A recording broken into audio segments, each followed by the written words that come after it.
Bonsoir à tous. Eh ben aujourd'hui en fait je suis pas là pour vous faire une vidéo de chant comme je fais parfois de temps en temps sur YouTube, mais je suis juste là pour vous raconter ce qui vient de m'arriver. Donc je pense qu'on a vraiment besoin que les mentalités changent, que tout le monde arrête de croire que ce virus est malheureusement une petite grippe ou que ça va partir demain ou quoi que ce soit. Moi je j'ai pas besoin de vous prendre un bout de papier et de vous faire un discours. Je vais vous raconter réellement ce qui s'est passé et j'espère que vous allez partager cette vidéo, que vous allez parler de ça autour de vous et que vraiment, vraiment, vraiment, vous allez tous prendre vos responsabilités et faire attention. Voilà. Donc je vais vous raconter un petit truc, je vais essayer de pas pleurer. Ça fait quelques jours que je suis vraiment, vraiment, vraiment touché et puis que ça a touché énormément de monde. Donc c'est pour ça que j'ai décidé de faire cette vidéo parce que j'ai envoyé mon témoignage par écrit à plusieurs chaînes de télé qui sont restées sans réponse. Donc on parle souvent de cette maladie parce qu'il ne faut plus donner le nom de cette maladie, il ne faut plus lui donner d'importance. C'est en fait, on entend que ça sur tous les médias. On dit qu'il y a des gens qui s'en sortent avec des séquelles. On dit qu'il y a des gens qui décèdent. On en donne les chiffres, mais pas les noms. On ne dit jamais rien de plus. Aujourd'hui, moi, ce que je voudrais vous dire, c'est que voilà, depuis une semaine, le mercredi 11 novembre, j'ai mon épouse. Regardez, voilà. Vous avez vu ce petit loup avec le sourire, une vraie beauté. Voilà, je l'ai rencontré en 2006 dans un bar karaoké. Je lui ai chanté mon amour devant tout le monde et je vais vous raconter ce qui s'est passé sur l'espace d'une semaine jusqu'à aujourd'hui. Alors en fait, ce qui s'est passé, c'est que le mardi, elle a été faire des courses. Elle est rentrée à la maison. Elle a fait comme tous les jours. Elle a enlevé ses fringues. Elle a pris une douche. Elle s'est désinfectée. Elle avait le masque. Elle avait tout, le gel, elle avait tout à disposition. Sauf que malheureusement, il a fallu manger. Chose qu'on avait prévue, on va dire, au premier confinement, c'est qu'on avait fait des courses et on était resté à la maison. On n'avait pas bougé pendant 3 mois. Pendant 3 mois, il y a eu 0 malade dans notre lotissement. On était tous nickel, sans symptômes, sans rien. Et aujourd'hui, au final, le mercredi 11 novembre, donc elle a attrapé ce virus. Et j'insiste bien, ce virus. Il ne faut surtout pas continuer à donner de l'importance et écouter tous ces médias qui lui donnent de l'importance en prononçant son nom. Il faut le laisser s'éteindre et le faire crever à petit feu. Donc, elle a attrapé ça le mercredi 11. Entre le mercredi et le dimanche, elle a eu uniquement des symptômes de grippe. Pour la rassurer, même si elle avait perdu le goût, on va dire, au niveau des repas, eh ben, je la rassurais en lui disant, t'inquiète pas, c'est qu'une seule grippe. Et que ça va s'arranger, ça va s'estomper, et elle va s'en sortir comme tous les autres patients qu'on entend qui s'en sortent. Sauf que ce qui s'est passé, c'est qu'elle a eu des fièvres, elle a eu des moments où ça allait pas, mais pour moi, ce n'était qu'une seule grippe. Voilà. Donc, ce qui s'est passé encore une fois, c'est que le dimanche, voilà, elle avait passé un test le jeudi, elle a eu les résultats le dimanche. Le dimanche, à l'annonce des résultats pour dire qu'elle était positive, à cette merde, parce que j'insiste bien, faut plus lui donner son nom, faut en parler autour de vous, voilà, tout ce que je vais vous raconter. Et elle a été positive. Dès l'instant où elle a été positive, son état s'est aggravé. Donc elle était faible, elle n'arrivait plus à manger, elle était allongée dans le canapé. Et moi, je me suis dit que c'était encore les symptômes de la grippe. Donc j'ai quand même pris les devants, j'ai appelé le 15, j'ai appelé le médecin. Donc tout le monde m'a dit que c'était effectivement les symptômes de cette maladie et qu'il fallait les laisser passer étant donné que ça faisait déjà plusieurs jours qu'elle était contaminée et qu'il fallait suivre l'évolution. Je rajoute bien que j'en veux à personne, que les médecins m'ont dit ce qu'il fallait faire, ils ne sont pas en cause, personne n'est en cause dans la suite finale que je vais vous expliquer. Maintenant, c'est juste qu'il faut quand même expliquer son parcours. Voilà. Donc le dimanche, son état s'est aggravé et j'ai fait vraiment tout ce que j'ai pu. Je l'ai surveillée, je lui ai acheté de l'eau avec du magnésium, je lui ai acheté du jus d'orange, j'ai essayé de faire en sorte pour qu'elle s'alimente, elle s'alimentait quand même un petit peu. Et là, le lundi, en fait, son état s'est aggravé d'un seul coup. Voilà, je reconnaissais plus mon épouse. Elle a commencé à avoir des douleurs un peu à la poitrine. Elle a commencé à un peu à avoir mal au bras. Donc elle a vu que ça passait, que ça revenait. Donc au final, on avait quand même appelé le 15 et ils ont dit que c'était quand même des symptômes de cette maladie de merde. Voilà, tout simplement. Et le soir, le mardi matin, vers 1h du mat, en fait, elle m'a réveillé parce qu'elle avait déjà des vomissements et des diarrhées. Et suite à ça, donc on a appelé quand même pour qu'elle soit prise en charge. Elle a été prise en charge. Voilà. On a fait le nécessaire. Elle a été à l'hôpital. Voilà. Et à l'hôpital, en fait, ils ont réceptionné mon épouse, que j'aime fort et que j'aimerais toujours. Et donc, suite à ça, ben, en fait, je me sentais tranquille. Donc, je me suis endormi. Je me suis dit, tout va bien. Elle est en bonne main, comme toujours. Parce que le personnel aide-soignant, il prend soin de tous les malades, sans exception.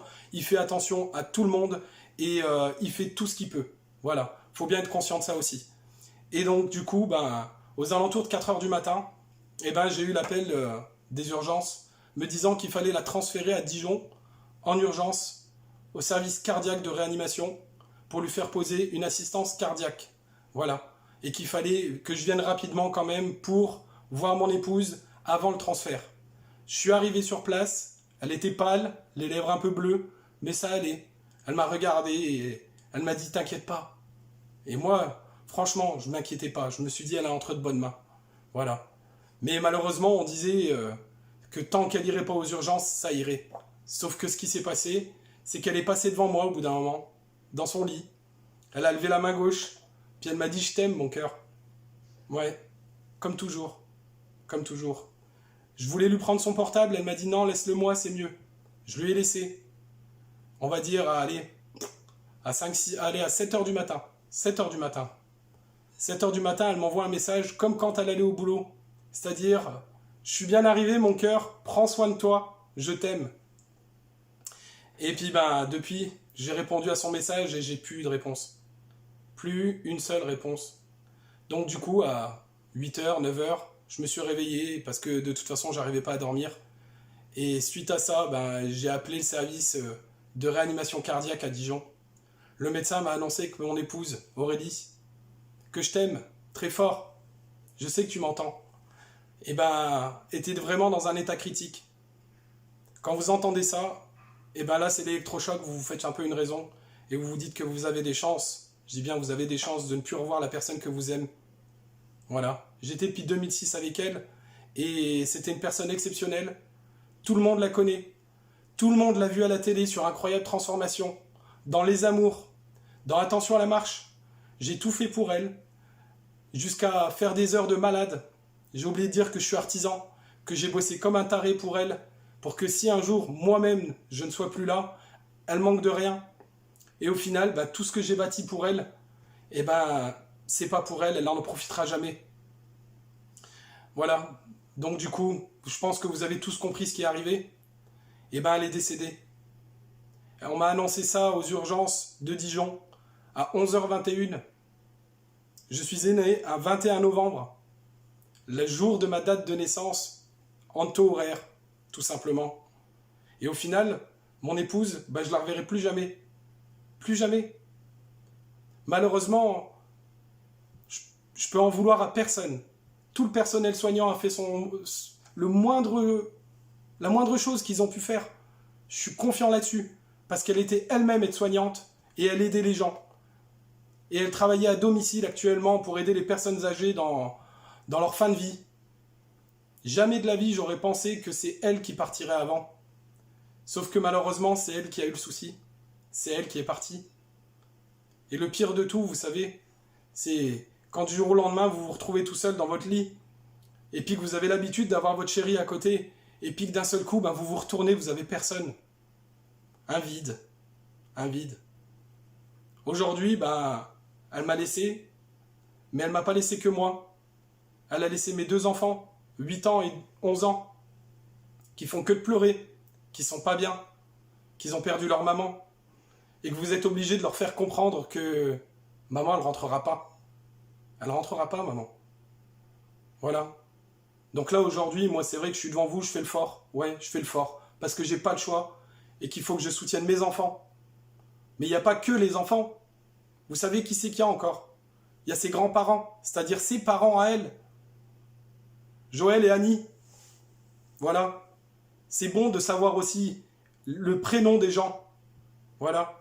On parle souvent des gens qui sortent de l'hôpital avec des séquelles. On parle souvent des gens qui décèdent. Mais on ne voit jamais ce qui se passe derrière. À la télévision, vous voyez souvent ce qu'ils veulent vous montrer. Moi, j'ai écrit à plusieurs chaînes de télé, j'ai eu 0 réponse. Est-ce que c'est normal? J'en sais rien. J'en sais rien du tout. Aujourd'hui, le gouvernement, il n'a pas la meilleure place dans cette histoire. Ils ont le droit de pas savoir ce qu'il faut faire ou d'être perdus, comme nous-mêmes. Voilà, on pensait au début que c'était une maladie banale. Mais non. Depuis le premier confinement, avec mon épouse, on savait que c'était dangereux et qu'il fallait tous faire en sorte que on prenne nos distances.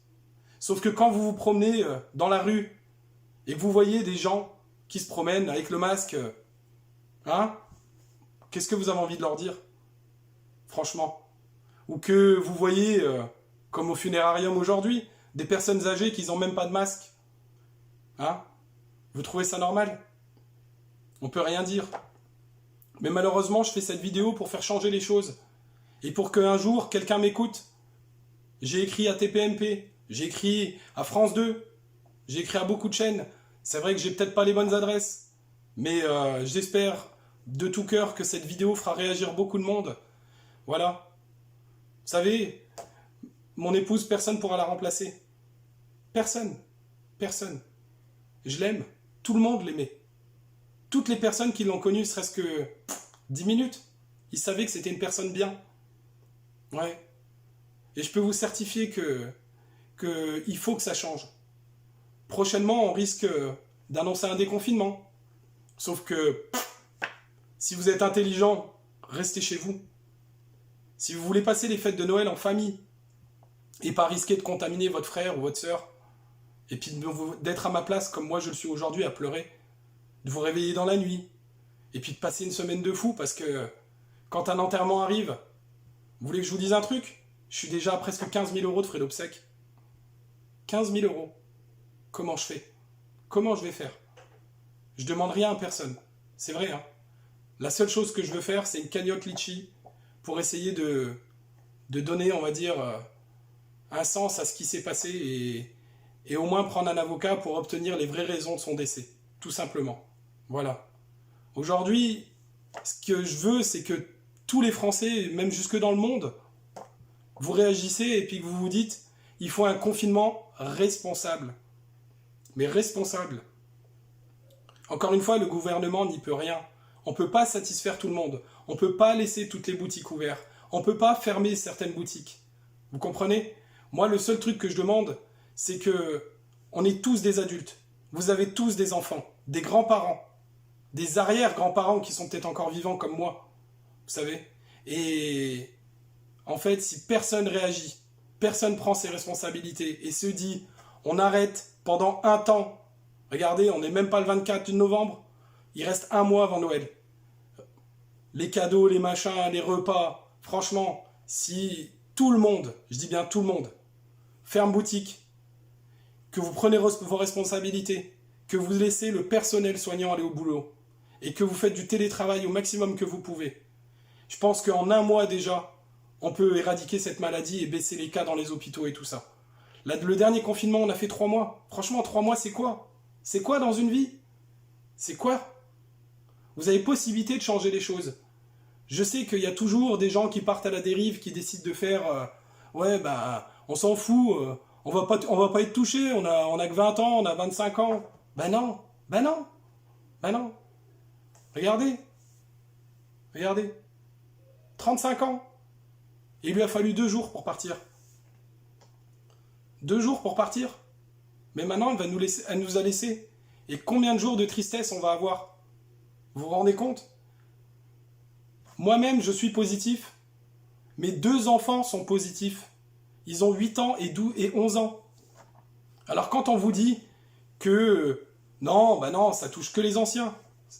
Moi maintenant, j'ai vécu l'expérience, je vous dis que c'est faux. On a besoin des témoignages comme le mien, de les partager. Et puis, il faut que franchement, vous arrêtez de prendre tout ça à la légère. Tous ceux qui ont vu mes vidéos, et puis, mes vidéos, mes posts que j'ai fait sur Facebook, comprennent, parce qu'ils ont été touchés de près. Il y a des gens qui ont vu ma chérie 10 minutes, mais qui sont en train de pleurer depuis une semaine. Franchement, regardez juste la vidéo d'incroyable transformation que j'ai mise en ligne. Franchement, quand vous la voyez, une personne aussi amoureuse de moi et moi amoureuse d'elle, franchement, que Léa Djadja dit que notre amour est éternel et c'est jusqu'à toute la vie, ben, sa vie est terminée. Vous voyez? Et moi, franchement, j'ai fait cette vidéo, c'est vraiment pour faire réagir toutes les mentalités.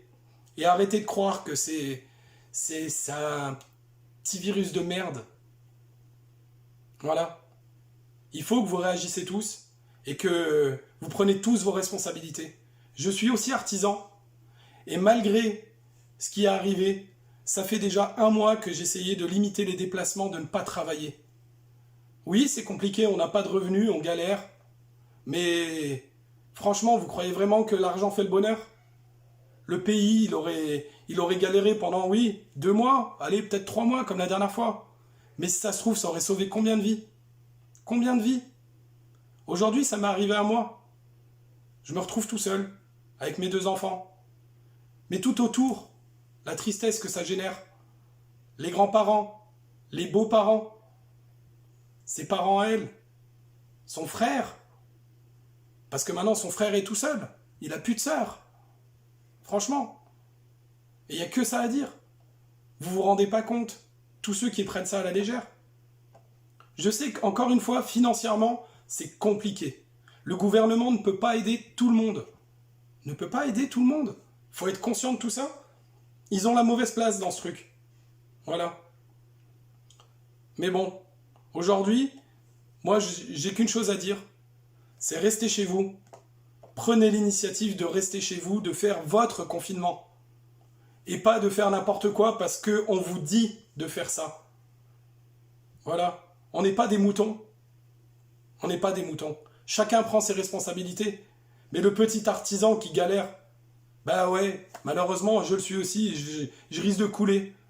Mais quand je vais couler et que ça ira mieux dans le pays, parce qu'on aura réussi et qu'on a vaincu cette merde qui nous fait chier depuis presque 1 an, parce que ça se trouve, ça existe bien avant notre premier confinement, et ben quand on aura vaincu ça, si on en a tous fait un petit bout, on s'en sortira tous. Et encore une fois, voilà, regardez le sourire qu'elle avait. Vous voyez comme elle était belle? Et personne ne la ramènera. Personne. Personne. Voilà. Bah écoutez, ça sert à rien parce que c'est vrai que si je continue. Je pourrais parler pendant 1 heure, 2 heures, 3 heures. Comme tous les coups de fil que j'ai eu jusqu'à maintenant en une semaine. Ou quand vous vous levez à 7 heures du matin et puis que vous avez des coups de fil. Des gens qui vous soutiennent. Des gens que vous devez appeler. Des démarches que vous devez faire aussi. Parce qu'attention, quand vous vous retrouvez tout seul, comme moi, vous avez intérêt à avoir les épaules de ma chérie. Hein. Parce que elle m'a donné la force de tenir le coup et puis de faire toutes les démarches administratives qu'il faut faire à côté. Ça aussi, on n'en parle pas. On n'en parle pas. Ouais. Bah écoutez, j'espère que vous aurez beaucoup de courage et que vous allez vraiment prendre cette vidéo au sérieux et que vous allez surtout la partager en masse pour que tout le monde prenne ses responsabilités et fasse son propre confinement. Voilà. Sortez de chez vous uniquement pour vous alimenter. Et les cas d'urgence, mais allez prendre l'air, hein, comme dans les villages et puis dans les rues, juste pour prendre l'air. Franchement, c'est juste n'importe quoi. Bon, prenez soin de vous et je compte vraiment sur vous pour continuer à nous suivre. Merci et à bientôt.